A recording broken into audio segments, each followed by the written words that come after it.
ಈ ಅಮೆರಿಕದ ಅಧ್ಯಕ್ಷ ಟ್ರಂಪ್ ನಮ್ಮನ್ನ ಹಾಳು ಮಾಡಬೇಕು ಅಂತ ಹೊಸ ಪ್ಲಾನ್ ಮಾಡಿದ್ದ.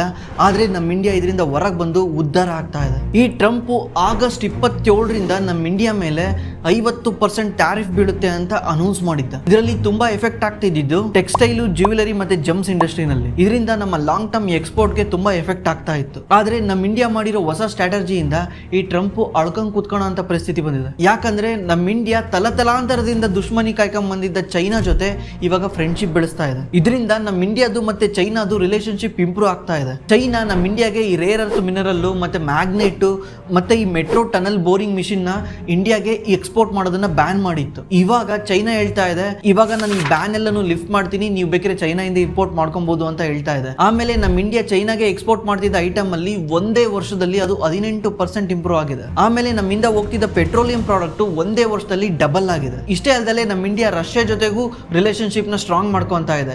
ರಷ್ಯಾ ಹೇಳ್ತಾ ಇದೆ, ಜಸ್ಟ್ ಆಯಿಲ್ ಒಂದೇ ಡಿಸ್ಕೌಂಟ್ ಕೊಡೋದಲ್ಲ, ನಾವು ನಿಮ್ ಜೊತೆ ಟ್ರೇಡ್ ನು ಕೂಡ ಇನ್ನೂ ಇಂಪ್ರೂವ್ ಮಾಡ್ಕೊಂತೀವಿ, ನಿಮ್ ದೇಶದಿಂದ ನಾವು ಐಟಮ್ಗಳನ್ನ ಇಂಪೋರ್ಟ್ ಮಾಡ್ಕೊಂತೀವಿ ಅಂತ ರಷ್ಯಾ ಹೇಳ್ತಾ ಇದೆ. ಕಳೆದ 7 ವರ್ಷದಿಂದನೂ ಒಂದೇ ಒಂದು ಸರಿ ಚೈನಾಗೆ ಕಾಲಿಟ್ಟಿಲ್ದಿದ್ದ ನಮ್ಮ ನರೇಂದ್ರ ಮೋದಿ ಇವತ್ತು ಚೈನಾ ಜೊತೆ ಮೀಟ್ ಮಾಡ್ಕೊಂಡು ನಗ್ನಗ್ತಾ ಮಾತಾಡ್ತಾ ಇದ್ದಾರೆ. ಇದೆಲ್ಲ ಏನ್ ತೋರಿಸ್ತಾ ಇದೆ ಅಂದ್ರೆ ಒಬ್ಬ ಹೋದ್ರೆ ಇನ್ನೊಬ್ಬ ಅಂತ.